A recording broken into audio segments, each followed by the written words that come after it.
I was cast out by my relatives when I turned 18. I never thought I'd see any of them again. But life has its own twisted sense of timing. Make sure you don't forget to hit that subscribe button. Let's keep this channel alive. At an extravagant ceremony, I unexpectedly crossed paths with people who once treated me like I was nothing. The second they spotted me, their disgust was plain as day. My mother curled her lip and spat. "What's that useless girl doing here?" My sister folded her arms and sneered. "You're not even invited," just as her fiancé stepped forward to have me removed. He froze. His eyes widened, his skin went pale, and his voice cracked. "Hold on.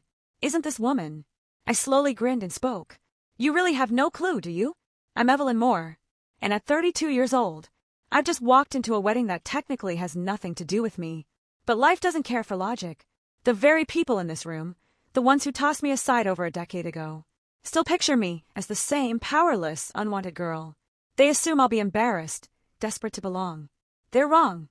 I'm not that Evelyn anymore. Not the girl they told would never make anything of herself. They have no idea what I've built, who I've become. While they gossip and stare, my mother frowns and my sister smirks, clueless. Clueless that the woman they just mocked is about to shatter their carefully crafted world.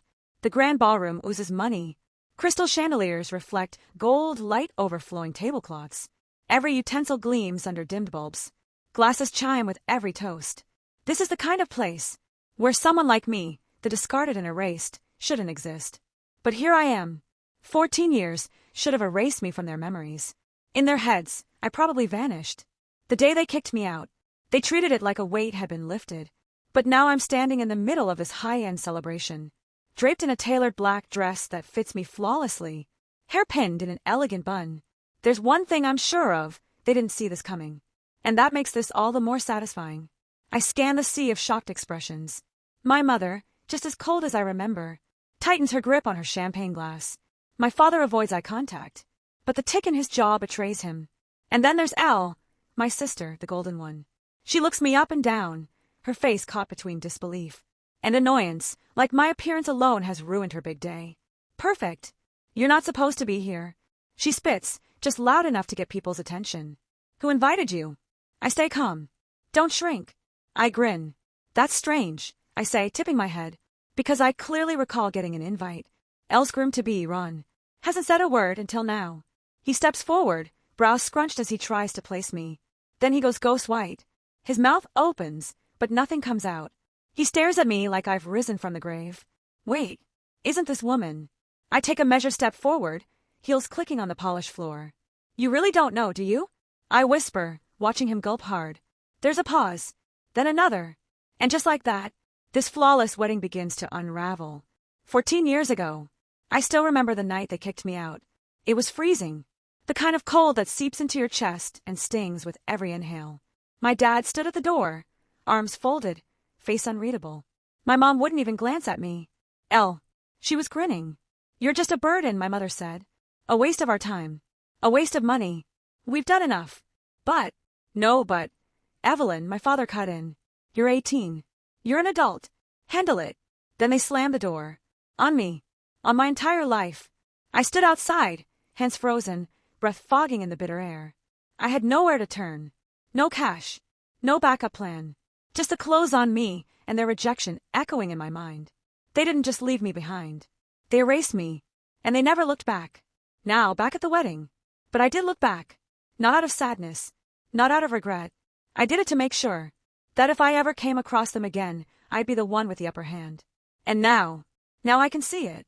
The worry behind their stares. The way my mom shifts awkwardly. How Elle grips her glass too tightly. They don't know what changed. But they can sense it. I'm not the same girl.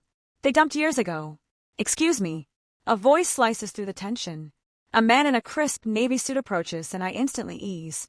Adam. My husband. He comes to my side, hand gently touching my back. It's a quiet but strong message. I'm not standing here alone. "Is there an issue?" Adam asks, polite but firm. Elle scoffs. "Who even are you?" Adam doesn't flinch. "Her husband." Silence hits the room. Elle's fingers twitch. My mom draws in a sharp breath. Ron looks ready to faint. I suppress a grin. They wanted me forgotten. Insignificant. Instead, I returned wealthy. Confident. Untouchable. And this is only the beginning. I realized long ago that survival isn't about brute strength. It's about being smart. So when they pushed me out at 18, I didn't just disappear. I planned. Back then I had no power, no voice, only pain in my chest, and their final words ringing in my ears. Figure it out. So I did, while they continued their flawless lives, assuming I'd vanish like a stain on their perfect image. I observed. I took notes, because I always knew my time would come. And now it has. 14 years ago, my life changed. The night I left, I had exactly $17.28. Not even enough for a motel. For 3 nights, I slept behind a diner, curled up near the trash, where the warmth from kitchen vents kept the cold somewhat bearable. Eventually, the owner, a sharp-eyed woman named Rita, caught me. But instead of calling the police, she handed me a broom and said, "If you're going to hang around, might as well help." That was my first break. By week's end, she let me sleep in an old car out back. By the end of the month, she paid me under the table. And within a year, I was saving every penny, because I had a goal. Even then, I knew I wouldn't stay in that rundown town.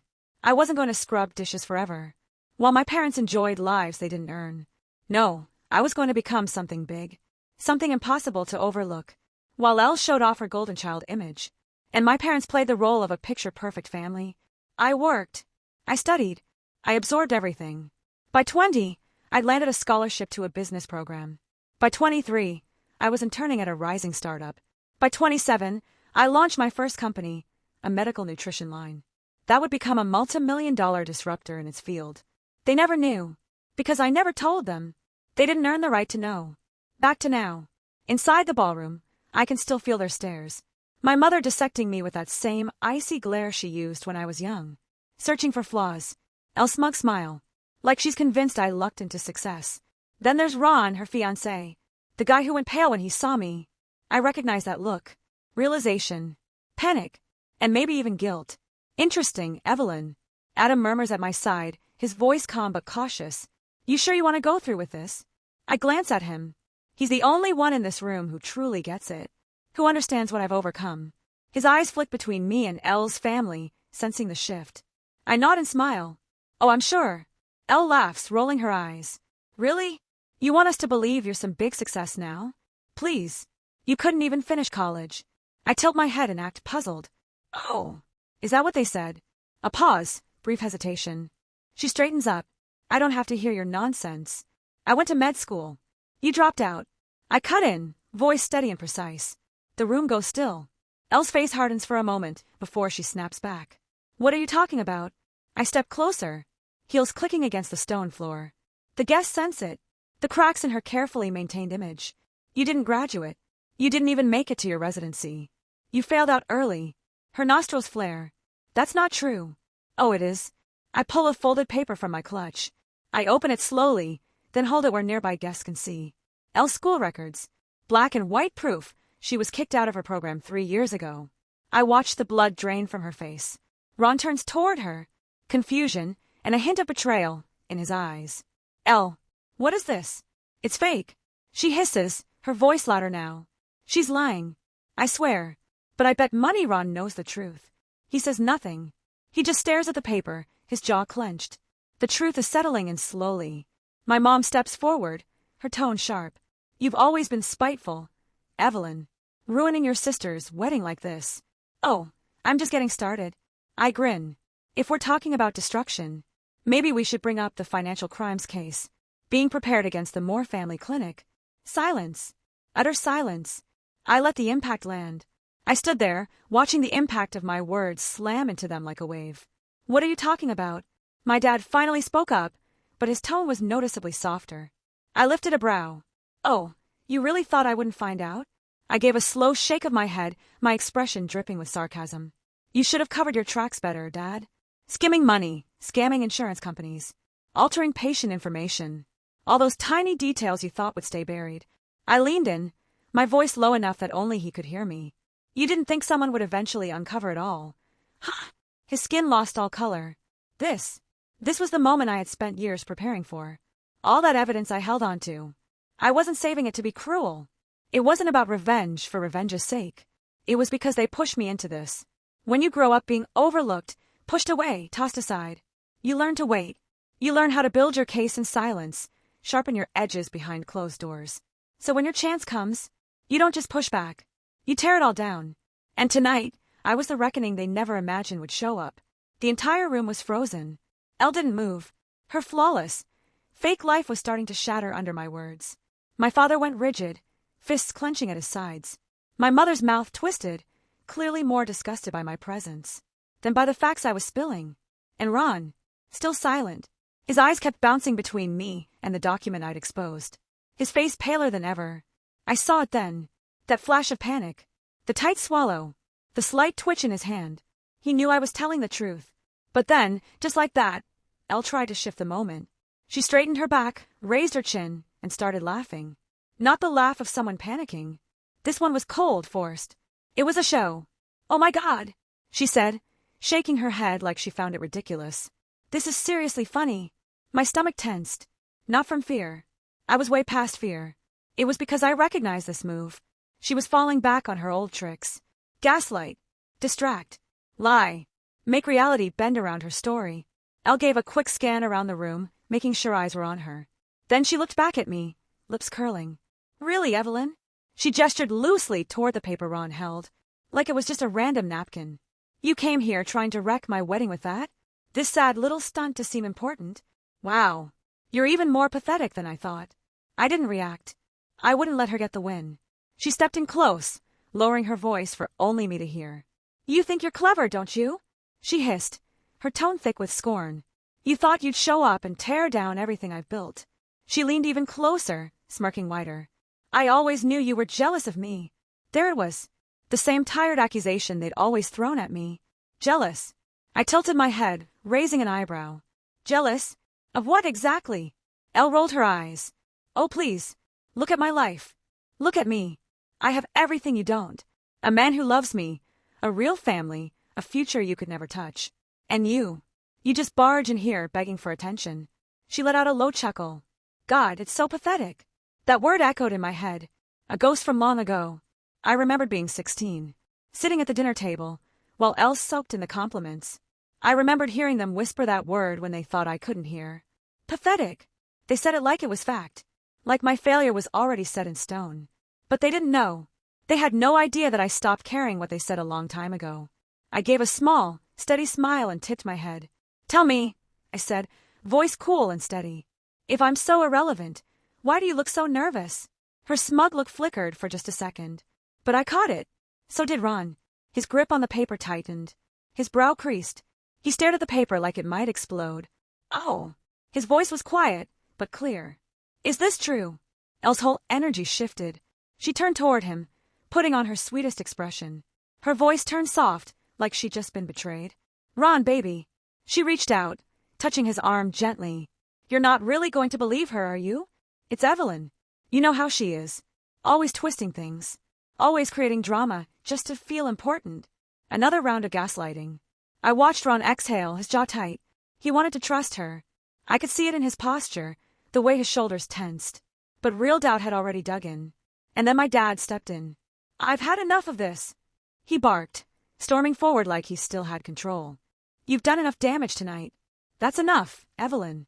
Take your lies and leave." Lies. I took a slow breath in. Let it out just as slow. "Are you sure you want to go down this road, Dad?" I asked, keeping my tone steady and flat. He gave a dismissive scoff. "Do what? Deny your fantasy?" I tilted my head, watching his jaw clench tighter. "Because if we keep going, you're really not going to like where this ends." Elle rolled her eyes. "Oh, give it a rest. You don't have anything on us." I laughed, genuinely laughed. "You're right," I said with a shrug. "Except for, 14 years of evidence." Dead silence. Elle's face twisted. "What?" I looked around the room slowly, my voice calm. "Did you really think I left without taking anything? That I just vanished and left no trail?" I reached into my clutch and pulled out a sleek black USB stick.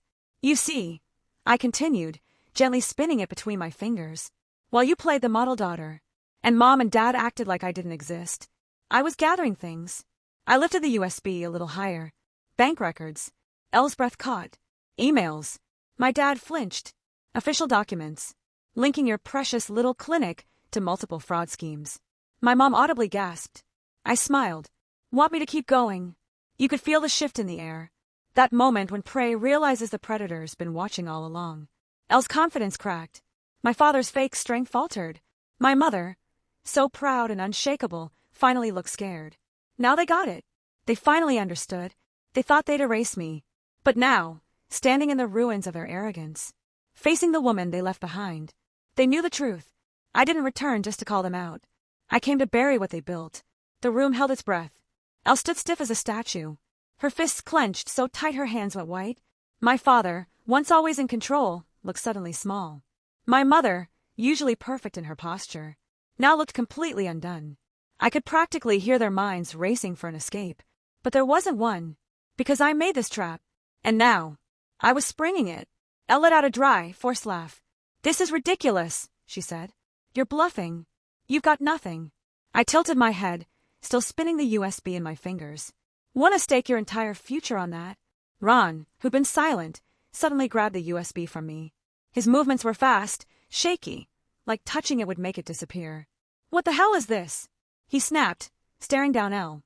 She panicked. "Don't listen to her," she stammered. "She's lying. She's always hated me. She just wants to wreck our wedding."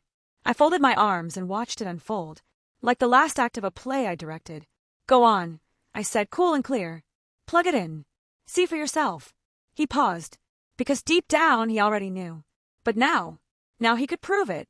His face hardened. Without a word, he turned and stormed over to the DJ booth, yanking out the laptop. Elle panicked. "No. Stop," she shouted, lunging for him. Too late.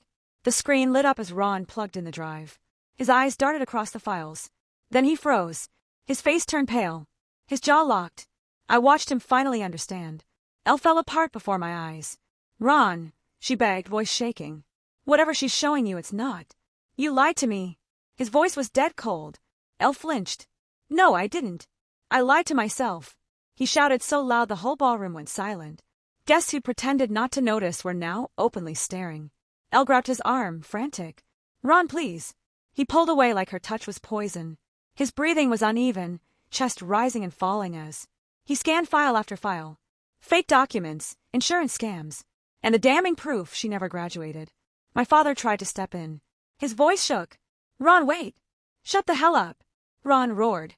For the first time ever, my dad, the smug, controlling man, froze in place. Ron stood there trembling with rage. His fists clenched. He looked from Elle to my parents. "You used me," he breathed. "All of you used me. Sweetheart, you're blowing this out of proportion. You and Elle belong together. You're meant for each other." Ron let out a laugh, empty of any joy. It was the sound of someone realizing he'd been played. "I was going to marry you," he growled at Elle. "I defended you. I believed in you. And the entire time, you were nothing but a spoiled little liar." Elle broke down sobbing. But it was too late. The damage had already taken root. "You're no doctor," Ron spat, his voice cutting like glass. "You're a fraud." Then, without hesitating, he yanked off his ring and flung it at her feet. The room exploded.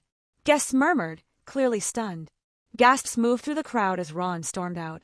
His entire life dismantled in a single moment. Elle collapsed onto the floor in her designer gown, shaking with sobs. But this wasn't just the collapse of a wedding. It was the collapse of everything. Because Ron wasn't the only one who had been paying attention. That USB stick?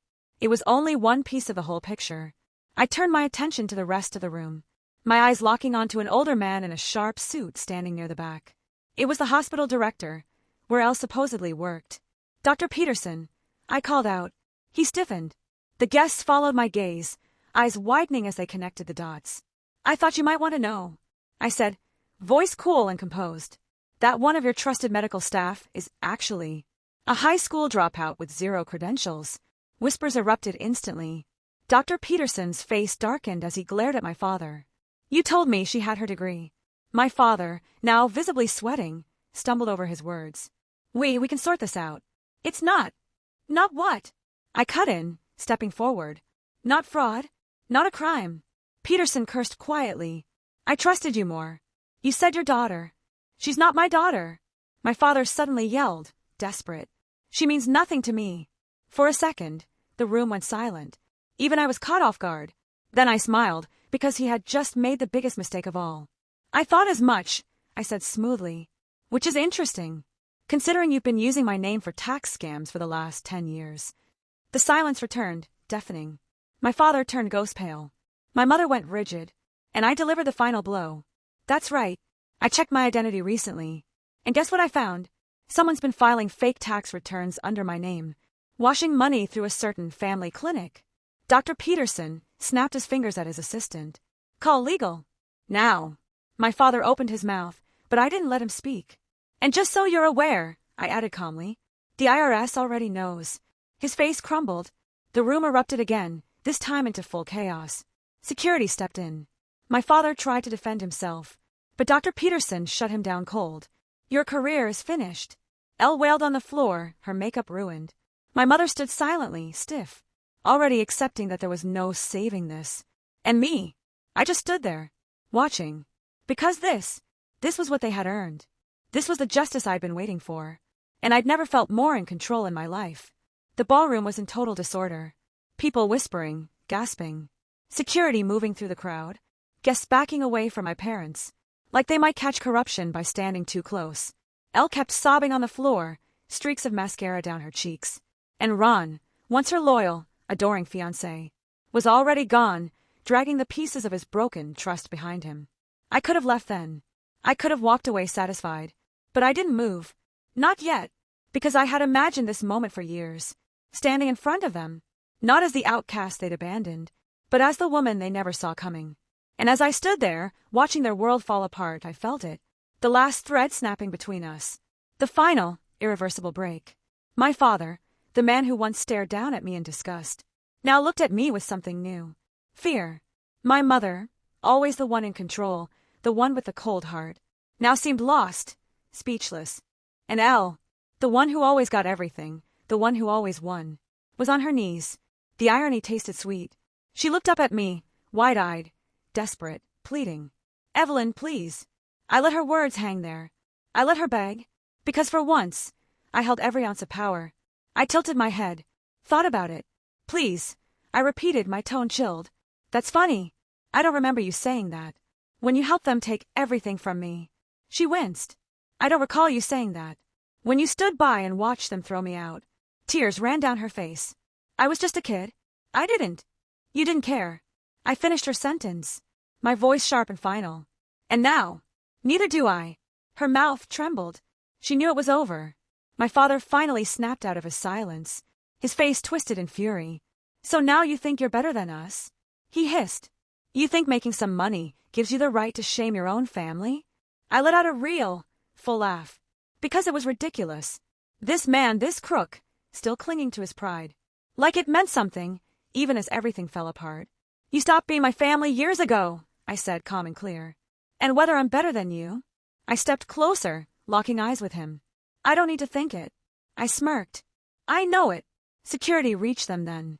Dr. Peterson was already on the phone, making sure my father's license would be revoked.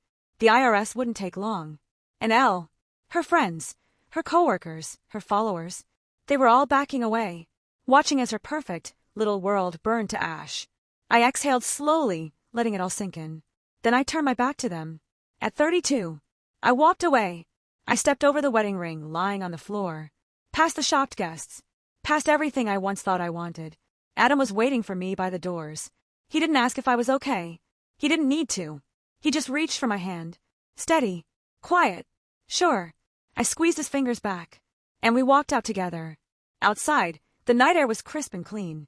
The city moved around us, unaware of the chaos we'd just left behind. Adam glanced over at me, brow slightly raised. So cake! I blinked, then burst out laughing.